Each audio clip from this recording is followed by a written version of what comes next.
আজকে আমি যখন এখানে বসেছি, বসার পরে একটা ফেসবুকে একটু ঢুকছিলাম, দেখলাম একটা নিউজ করলো, আজকের নিউজ, যে ওয়াজের মাহফিলে গান গাওয়ার অপরাধে তাহিরিকে গ্রেফতার করে নিয়ে গেলেন পুলিশ।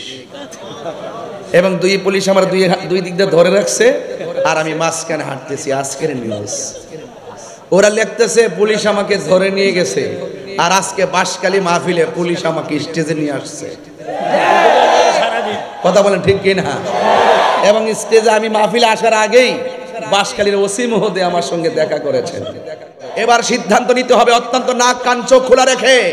এবার সিদ্ধান্ত নিব একটাই, কেন্দ্র নির্দেশনা যেভাবে আসবে, বৃহত্তর সুন্নি জোট হয়েছে, রাজনৈতিক জোটও হয়েছে, আহলে সুন্নাত ওয়াল জামাত সেটাও জোট হয়েছে, এবং পীর মাশায়েখও একটা জোট হয়েছে। পরিষ্কার কথা হলো, আমরা যেই দিকে যাব একসাথে যাব, যার সাথে যাব একসাথে যাব। কথা বলেন ঠিক কিনা? আমি সাদাকে সাদা বলি, কালোকে কালো বলি, এটা আমার অভ্যাস। বিগত দিনে যখন বলেছি তখন মনে করেছে আমি কাহারকে কোনো না কোনো দলের দালাল। এবারও যখন বলতেছি তারা বলে কোনো না কোনো দলের দালাল। আমি তাদেরকে পরিষ্কার ভাষায় বাঁশখালী থেকে আবারও জানিয়ে দিই, হ্যাঁ আসলে আমি দালাল, আমি মদিনাওয়ালার প্রেমের দালাল। বুঝে খাটলে হাত মিলা, নাইলে গেট আউট। দুশ্মনদের সঙ্গে আমার অতীতেও কোনো আপোষ ছিল না, দুশ্মনের রাসূলদের সঙ্গে আজকেও কোনো আপোষ নাই, আগামী দিনেও দুশ্মনদের রাসূলদের সাথে সুন্নিদের কোনো আপোষ হবে না।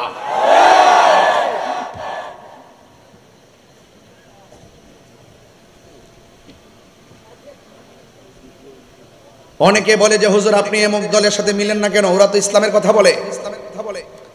আমি বলেছি ওরা ইসলামের কথা মুখে বলে, কিন্তু তারা মিথ্যা বলে। ওরা কখনো কখনো মুখে সত্য কথা বলে, কিন্তু ভিতরে আরেকটা ধারণ করে। অন্যায়ের সঙ্গে আপোষ করে তাহিরি নীতিকে বিসর্জন দিতে চাই না। অন্যায়ের সঙ্গে আপোষ করে আমার নীতিকে কবর দিতে চাই না। আমি অন্যায়কে অন্যায় বলবই। কথা বলেন ঠিক কিনা? আমি চোখে দেখি কি দেখি না? আমি যেহেতু চোখে দেখি, তাহলে আমি দায়িত্বহীন কণ্ঠে বলতে পারি আমার হাতে কি লাঠি নাকি তলোয়ার আমি বুঝতে পারবো। আর যদি আমি অন্ধ হয়, তাহলে আমার হাতে লাঠি হোক আর তলোয়ার হোক, আমি বোঝার মতন কিছু করার মতন ক্যাপাসিটি আমার থাকবে না। ওরা চোখ তাকিতে অন্ধ, এই জন্য হক হালাল হারাম বোঝে না। কথা বলেন ঠিক কিনা? এই জন্য আমার ভাইয়েরা, আমার আপনার সঙ্গে আমার অনেক ধরনের দূরত্ব থাকতে পারে, অনেক সমস্যা থাকতে পারে। আমি আবারও বলছি, আমি তরুণদেরকে বলছি, আমি তরুণদেরকে স্পষ্ট ভাষায় বলছি, লোভে পড়বেন না, লোভে পড়বেন না। অনেক লোভ দেখাবে আপনাকে, যে যদি তুমি এই কাজটা করো, ধরো তোমার জান্নাতের টিকিট দিলাম। এমন লোকও আছে না নাই? আরেকজনে বলতেছে যদি আপনি একটা ভোট দেন, তাহলে 18 কোটি মুসলমান নামাজ পড়লে যে সওয়াব পাইবো, তুমি একটা ভোট দিলে সে সওয়াব পাইবা। এই এগুলা কি ভালো কথা? এগুলা কি ভালো কথা? এদেরকে লোভ তাদের মনকে গ্রাস করে ফেলছে। কথা বলেন ঠিক কিনা? লোভ তাদের মনকে গ্রাস করার কারণে তাদের যে নীতি আছে, এই নীতি মনের ঘর থেকে দরজার বাইরে বাস করতেছে। কথা বলেন ঠিক কিনা? এই জন্য তারা মুখে যা আসে তাই বলে। এই জন্য আমি আপনাদেরকে বলবো, প্লিজ, ইসলাম আমিও চাই, প্রকৃত আল্লাহর ওলিদের ইসলামটা চাই। ইসলাম আমিও চাই, মদিনাওয়ালার ইসলাম চাই। আপনি ইসলামকে মন গড়া ব্যবহার করবেন, আর আপনি এসে মিথ্যা অপব্যাখ্যা করে মানুষদেরকে ধোঁকা দিয়ে বোকা বানাবেন। হয়তো বা সাধারণ পাবলিক যারা আছে তারা না বুঝতে পারে, কিন্তু আমরা যারা আছি আমরা সজাগ আছি। কথা বলেন ঠিক কিনা? আমরা সজাগ আছি। আজকে আমি যখন এখানে বসেছি, বসার পরে একটা ফেসবুকে একটু ঢুকছিলাম, দেখলাম একটা নিউজ করলো, আজকের নিউজ, যে ওয়াজের মাহফিলে গান গাওয়ার অপরাধে তাহিরিকে গ্রেফতার করে নিয়ে গেলেন পুলিশ। এবং দুই পুলিশ আমার দুই দিক দিয়ে ধরে রাখছে, আর আমি মাঝখানে হাঁটতেছি। আজকের নিউজ, ওরা লিখতেছে পুলিশ আমাকে ধরে নিয়ে গেছে, আর আজকে বাঁশখালী মাহফিলে পুলিশ আমাকে স্টেজে নিয়ে আসছে। কথা বলেন ঠিক কিনা? এবং স্টেজে আমি মাহফিলে আসার আগেই বাঁশখালীর ওসি মহোদয় আমার সঙ্গে দেখা করেছেন। তো সেই জন্য অপব্যাখ্যা করো না। আজকে কক্সবাজারে বলেছিলাম, ওরা অপব্যাখ্যা করে, অপপ্রচার করে, আর আমরা সুন্নিরা রিয়েল ব্যাখ্যা করি। ঠিক কি না বলেন? এজন্য আপনাদেরকে বলবো, আমরা সুন্নিরা কি এক না দুই?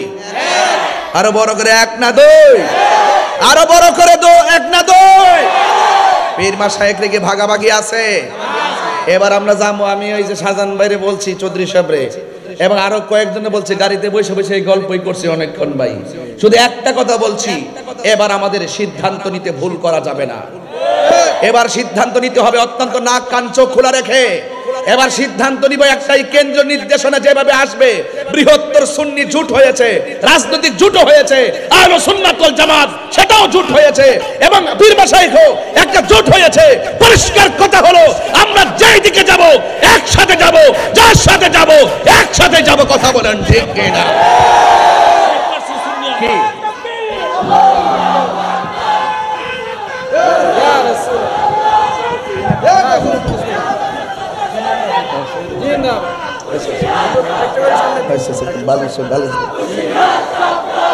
আমার বাবারা, আমি যে কথাগুলো বলছি এই কথাগুলো অত্যন্ত প্রাসঙ্গিক। কথা বলেন ঠিক কিনা?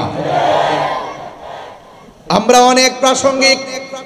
ওই আমার ভাই মহিউদ্দিন সাহেব বলছিলেন এবং শাহজাহান চৌধুরী ভাই বলছিলেন, যেই দেশে ইসলাম আনছে আল্লাহর ওলিগণ। পিপি সাহেব বলে গেছেন, ইসলাম আনছেন কারা?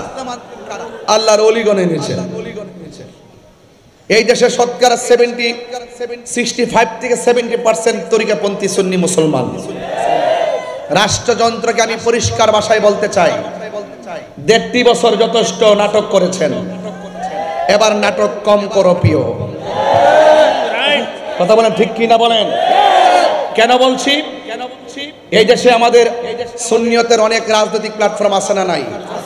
এই পর্যন্ত একটা সংলাপের জন্য কি ডাকা হয়েছে? এবং আমাদের সুন্নিয়তের বড় একটি নেতৃত্ব অরাজনৈতিকভাবে আহলুস সুন্নাত ওয়াল জামাত আছে। সেই আহলুস সুন্নাত ওয়াল জামাতকে কি তারা তলব করেছে? তারা কি ডেকেছে? তাহলে আমি মনে করি সেটা একটা ফেসিবাদী আচরণ, এটা একটা বড় ধরনের বৈষম্য। যেই বৈষম্য দূর করার জন্য আপনারা বড় ধরনের বুলি আওরান, আর আপনারা নিজেরাই বৈষম্য একমাত্র সুন্নিদের সঙ্গে তৈরি করেছেন। আমি আবারও বলছি, নাটক বন্ধ করুন।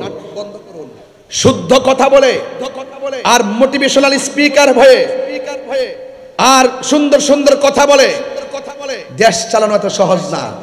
এটা অর্থনীতি না, এটা রাজনীতি। কথা বলেন ঠিক কি না বলেন? এই জন্য সুন্নিদেরকে মাইনাস ফর্মুলায় রেখে রাষ্ট্রযন্ত্র যেভাবে স্টেপগুলো নিচ্ছে, আমার ভয় হচ্ছে। আমি তো দেখতেছি, শুধু আমরা নয়, এমন অসংখ্য মানুষদেরকে বাংলাদেশের সুবিধা থেকে বঞ্চিত করা হয়েছে। সেই সুবিধা বঞ্চিত মানুষ আর অধিকার হারা মানুষ আর বৈষম্যের শিকার হওয়া মানুষ যদি অধিকার আদায়ের লক্ষ্যে যদি মাঠে আবার ঝাঁপিয়ে পড়ে, তাহলে সেই রাষ্ট্রযন্ত্রের মসনদ তছনছ হয়ে যাবে।